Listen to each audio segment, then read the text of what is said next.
Hi, Don Action Jackson here. I'm going to show you how to write an effective commercial. It is basically a class is for commercials that are local. National commercials. You don't need to tell people what McDonald's does or Walmart or any of that. No, no, no. But the local barbershop, the local restaurant, local place like a travel center or a spa or something like that, and you're going to have an opportunity to write for one of those, needs some name recognition. So there are a number of things you need to do in the commercial to give the client all that they need to make sure that you're giving a great message to the listener as to why they need them. So let's go to the screen here. And the 5 building blocks of copywriting. There are 5 main ones, and then there are other things you got to be mindful of. But we'll start here at number 1. The billboard, which is the technical name for it. I don't like that, so I added hook and need to this. Just find a way to let the listener know, why they need the client. Something simple that gets to them. You'll see in a lot of commercials on television, the guy with the nagging headache, he needs Excedrin, right? Well, here, this lets you know, in this case, the example, are you always in that dead Wi-Fi spot in your house? There's no reason for you to be anymore. Should be you there in the copy. But yes, you're trying to create that need at the very beginning of the commercial, however it is. And remember, you're going to try to put one straight message throughout the entire commercial, and it can start with the need for it. At number 2 here, we're looking at the product name. As soon as you give people something that, maybe I do need Wi-Fi. I've been sitting in the kitchen the entire time whenever I use my computer, and it should be around the whole house. Got their attention, right? Get the product name in their ear as soon as possible.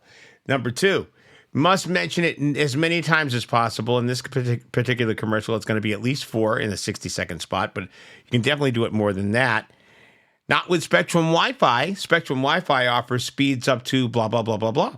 Now I've got the name in your head twice, right? So that's what we did there. Third here is the offer. What are we offering as a company? You're writing this on behalf of the company, right? What are they offering? The best this, the lowest prices, brag, but also be very direct about what is going to come from this client to serve the need of the customer. Spectrum offers the highest Wi-Fi speeds up to 400 kilobytes per second for only $55 a month. That's pretty good if I'm paying $75 for another company and it's not doing it for me, right? So there's that. Then you need to mention the unique proposition, which is number 4. Now that gets confused with the offer often because it is something that you're offering, but it's something special. It could be a sale. It could be a special thing that you're offering this time around. Maybe if you're a bar or something like that, a sports bar, and you say, hey, listen, you wear your Browns gear during the game and you get 20% off wings. They know they're going to get you on the alcohol, right? But you still feel like you're saving something. In this particular unique proposition, this is something that we're doing that the other guys aren't doing. Bring in the latest Wi-Fi bill and we'll pay it for you while we switch you over. That's something quite unique. It worked for me, actually, when I switched over to my phone service. They sent me the SIM card and they sent me a Visa gift card for my old company's bill. Worked out really well. So you'll want to mention one of those if you have it. Next, the call to action. This is the second most important thing and can be a little tricky based on what people used to think and what a lot of clients still think is helpful, because they think that the most calls to action that we offer, the more clients you're going to get, and that just isn't true. And I'm going to have somebody explain this to you even better than I can. But you only want one call to action. These days, in 2023, address, phone number, or website. Those are the 3 main ways. You notice I said or, not and. You want to pick one and hammer away at it, because if you pick more than one, when people have choice, they have to start thinking. You don't want them thinking, you want them going directly to where you want to go. Call Spectrum now at 800-SPECTRUM and let us help you make the switch. That's 800-SPECTRUM, because at Spectrum, you're gonna have the operators on the phone trying to convince the person to do that. You're not going to want them to go to the website, with a cable company or a streaming company. You're only going to the brick and mortar place to to turn back equipment. You're only going to the online spot to check on your account or maybe pay a bill that way. But the cell part is for them is right in on and calling in at 800 Spectrum. So that's why you want to make sure that you pick one most effective way, and then let that be the way that you let people know. You may have the other two ways. That's fine. They can always look it up on their computer or on their phone, right? But you have that 60 seconds that you're using. You want to use it wisely. So use the most effective thing there. Other things on top of those 5, keep it simple, clever, but simple. No big words, no concepts. Don't try to be funny. No one is as funny as they think they are a lot of the time, especially when you're learning how to do commercials. So just keep it very simple. Make the message very direct to the listener. Choose a style that suits the mood of the client. It's going to be much different with the style that you're choosing to use for a hair salon than it is going to be for a restaurant or for an insurance company, right? It's going to be a very different approach. So make sure that the music, make sure the attitude, make sure all of that matches. Next up, use superlatives, okay? The biggest selection, the lowest prices, the tastiest food, most relaxing atmosphere. Brag on yourself. No time to be shy. Paint a verbal picture. Let somebody see what it is that you're talking about in your mind. Remember, you don't have the benefit of pictures when you're doing a radio or a podcast commercial, right? You just have the spoken word and what you say. So make sure you let them know. Up here in Ohio, this is very effective. Another rough Ohio winter is on the way. Are your tires ready for it? If I'm backing out of my driveway and I start to slide a little bit for the first time this season, my tread's a little low, maybe I do need new tires. Maybe, this hits me at a time when I've just slid down the driveway and said, okay, maybe where can I go get some decent tires? And so keep that in mind. The next thing is to build in time to sell. Another tip here, make sure you have plenty of time at the end of it. So you spend all the time doing everything else we just talked about, that you get those calls to action in strong. Call Andy's Tires today. Make an appointment at 440-880-5050, 440-880-5050. So now I'm going to defer to a guy who is an amazing programming genius and also a great advertising, copywriting, and just when it comes to the message, he knows exactly how to get inside people's heads. He even helps voiceover people like you and me to do this properly. He's a voiceover coach. He conducts seminars, consults, he writes columns, and he is amazing. His name is Dan O'Day. I've been following his career for a long time, and he is going to let us know exactly some of the best practices in writing commercials. Somebody asked him at a summit that he was at, as you can see here on the screen, to come up with 5 tips off the top of his head, and he did an amazing job. Check him out, okay? 5 tips. 5 tips. Okay. In no particular order. No. Know what you want to say before you start writing. That'd be tip number 1. What the heck do I want to communicate? Number 2, don't try to impress people. Don't write to impress, write to communicate. And in all kinds of writing, most people try to impress and they end up, there's a term that we writers use for that. It's called bad writing. When you're trying to impress people. Oh, I have to use a big word. Or if you're writing for a radio spot, I have to write something funny. Or I'm going to use jargon. And you lose sight of your goal. The way you impress your listener is to communicate to them. The way you impress the listener is when you're speaking, they're thinking, wow, that person's right inside my head talking to me about my life. So it doesn't have to do with trying to impress people. If it's a commercial or a promo, for that matter, a single core message. By core message, I mean what is the one thing you want the targeted listener, and targeted listener means the person you're trying to get to listen, not everybody. What's the one thing you want the targeted listener to hear, to understand, and to remember? And most radio commercials have more than one core message, and that's at least one too many. Yeah. But what's the one thing? you want the listener to hear, to understand, and to remember. And the copywriters who think that saying a whole bunch of things in the commercial is effective are mistaken. You want to have one message, deliver it clearly. Now, there's nothing wrong with harnessing your creativity to deliver it in a way that will get their attention, that will maximize the impact of the message.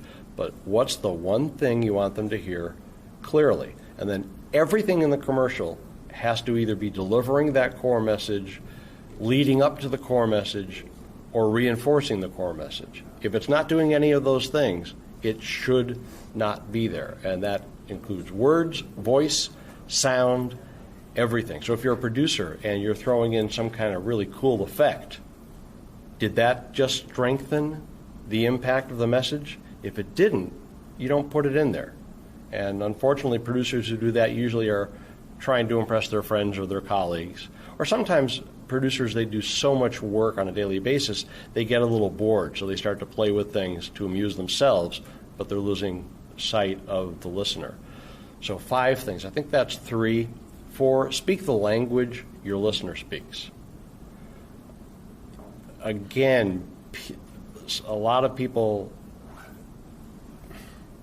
it's just like the way a lot of radio people, when they walk into the studio, suddenly they leave their real personality at the door. And, we're talking like this. Yeah, can you believe the water came down from the... Oh, just a second. I'm sorry. I'm on the air.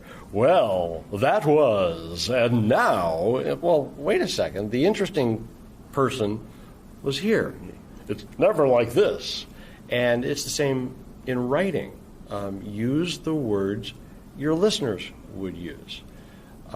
If it's a commercial, and I'll pick this actually because I once had to explain this to an ad agency.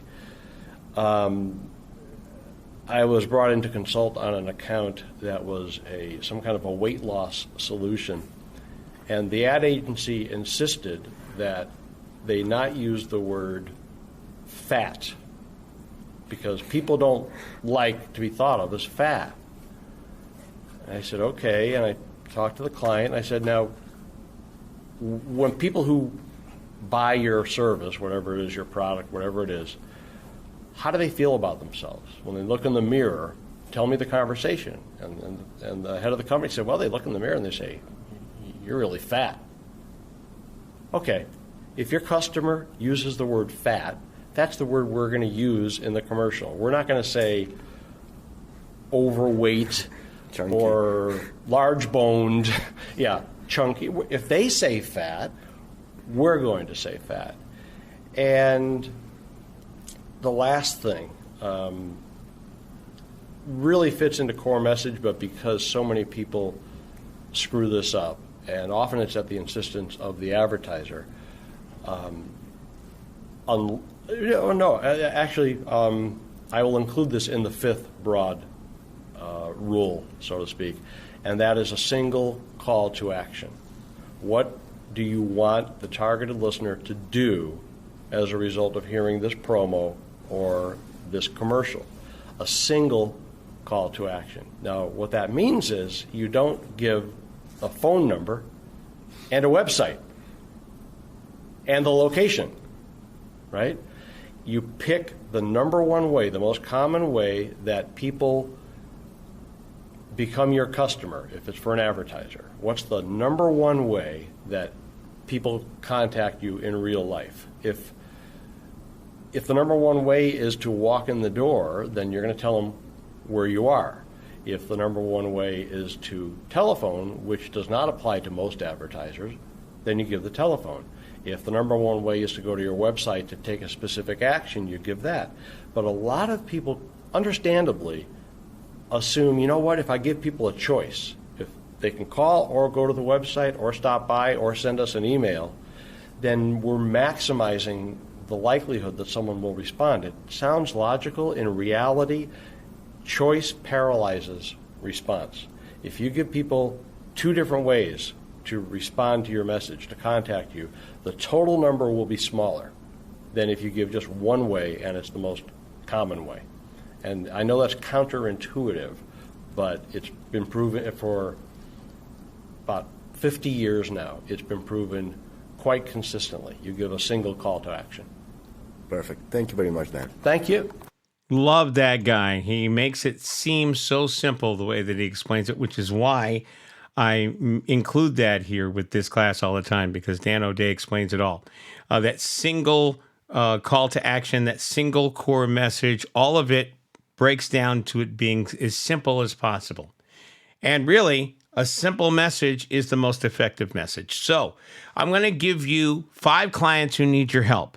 And one of them is you're going to pick and choose and write a commercial based on what they ask you to. Because in my career, I maybe made about a third of the amount I made in salary for the last 10 years writing commercials and doing that based on what clients wanted. And when you do that right, they come back to you.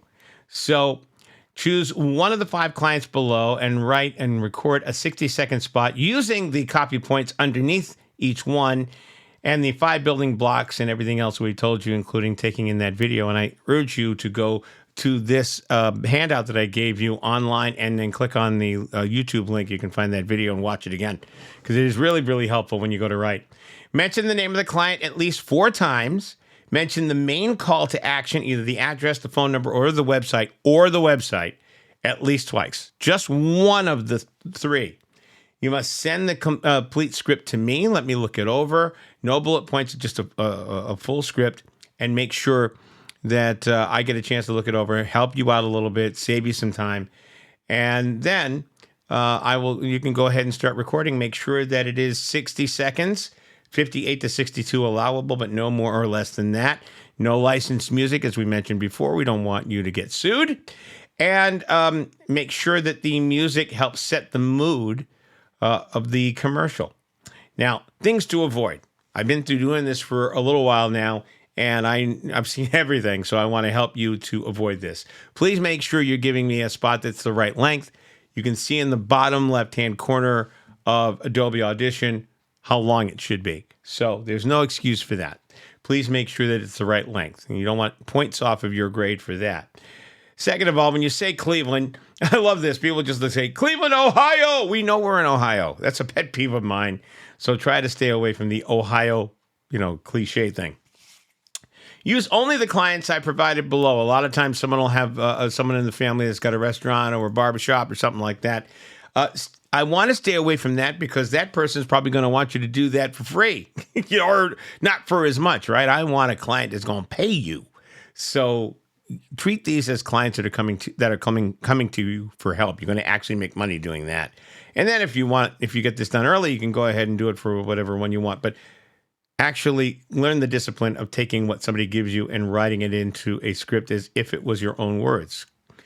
So please don't send a handwritten script when you do send it for approval, because you would never do that for a client, right? You wouldn't take a picture of the script you wrote, click, and then send it off, say, what do you think of my chicken scratch here? Look, you can handwrite it if you want to, and if that works better for you, great. I want you to do that.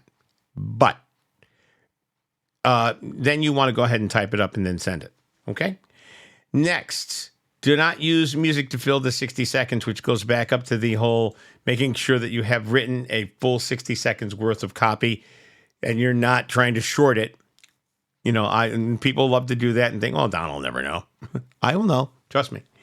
And don't read this as a first-person spot. That's an endorsement, Hi, I'm Don Jackson. And no one really knows or cares as much about that as they do about the company that you're talking about. So write it as a we spot. You're representing the company. So say, we do this, we do that, as opposed to I think. People are going to say, well, I don't care what you think. I want to know what they're doing. When you're creating commercials, there are 2 modes. There's a writing mode, which is where you're focusing on getting this right. We're focusing on getting the copy points in as quickly and as effectively as you possibly can. You want to make sure that you have everything included in there, and an effective way to get it to the listener. That's your focus before you record it. Then when you're done, make sure you time it out. Take your phone and open up the clock feature on it and go to the stopwatch and read it as if you were on the air before you go to record it. and time it and see how long it is. And then you know how much more you've got to add or subtract. If it's a short amount, if there's only like 5 seconds or something, then add the call to action in there again. Get the phone number or the website or something in there again one more time, and then you've covered that amount of time there. If it's a little longer, then you just got to figure out one more line will get you to that spot. But definitely time it before you get it to me, because that's not something I'm going to do. I'm not going to time it. I'll know if it's really short, but I may not know if it's just short. So keep that in mind. And you don't want to get in the studio and then have it be 8 seconds long, because you're now in performance mode where you're focused on just performing it and getting it and doing the voice acting part of this right and making it as convincing as possible. You do a really great take and you look down and you go, oh, it's only 51 seconds. Now I got to go back to writing mode, and it ruins your mojo when you're in the studio. You don't want to do that. The average 60-second copy is about 150 to 180 words. That's ballpark. It's not set in stone, so make sure and use the word counter on Google Docs or Word. If you're using that, there's always one usually right in the corner here where I'm pointing. So these are the clients that you need to choose from. The first one is Adventure Travel. And next to each, I give you a little direction here about how it should go. Medium tempo music, conversation, vocal delivery. And it says, these are the copy points right here, making it convenient to plan and book your trip. Special discount this week. We handle everything, flights, hotels, rentals, excursions, and yes, they want you to know their travel agents by name, so you got to work that in. Then these are the calls to action. You're choosing only one, like we talked about, either the phone number or the address or the website. And you want to decide that at the beginning, because you want to write to that. You want to say, well, Gina, Daryl, and Alexis are waiting to meet you and shake your hand at 3100 West Avenue, or they're waiting for you online at adventuretravel.com, etc. So you want to pick that first and then go to write to it. Next is Miranda Spa and Hair Salon. And that's going to be modern, upbeat delivery, modern music, I should say, upbeat delivery, because you want to make sure that it kind of fits the tone of the commercial. Usually those are very upbeat, modern sounding music spots. And you also don't have to say Miranda Spa and Hair Salon every time you mention it. You can shorten it to Miranda's once you've said the name full out at the beginning, and you should also say it at the end as well. But in the middle, when you're mentioning it, you say, here at Miranda's, experienced professionals offering blah, blah, blah. You have expert hairstylists, latest styles. Check our Facebook page. Experienced professionals offering the full spa experience. Mention all these things that they offer. 20% off on mani-pedis. There's that special thing going on this week. And then open 7 days a week. Your 3 calls to action here. Ronaldo's Villa, low-key music and vocal delivery, because, hey, it's a romantic commercial. You know what I'm saying? Mm-hmm. Ronaldo's, you can shorten in the middle of the commercial as well. True romantic Italian dining experience. Mention a couple of Italian dishes. Mention Chef Gino D'Angelo, named one of the best chefs in America, 2019. Still really good, by the way. Reservations recommended. And then your calls to action down here. Your next one is JD's Auto Repair and Tire. That is a place that does exactly that. It will repair your car, get you tires, and give you mounting and balancing free this week through Friday. Mention all the things that they do: engine, vehicle maintenance, and brake work. And the calls to action. Final one is Discount City Clothing and Department Store. It's a family place. Upbeat music and upbeat conversational vocal delivery. They're lower than everybody else, 20% lower. Full selection, coats, jackets, all sizes. Lots of household items as well, 20% discount this weekend on summer items like the barbecue accessories, et cetera, et cetera. And then, of course, there you have it, 3 calls to action. So you're choosing one of those there. And, hey, listen, once you get that done, get it to me. I'll approve it, and then you can go ahead and record. Looking forward to what you come up with. I've also attached a couple of good examples for you to listen to as well on your email. And if you need more examples, I have plenty of them. If you decide which one you want to do, email me back and I'll send you some of the best ones I have seen in the last 3 years. All right, so there it is. A little tutorial on how to write an effective commercial. Thank you to Dan O'Day for helping me out with that. Good luck with it.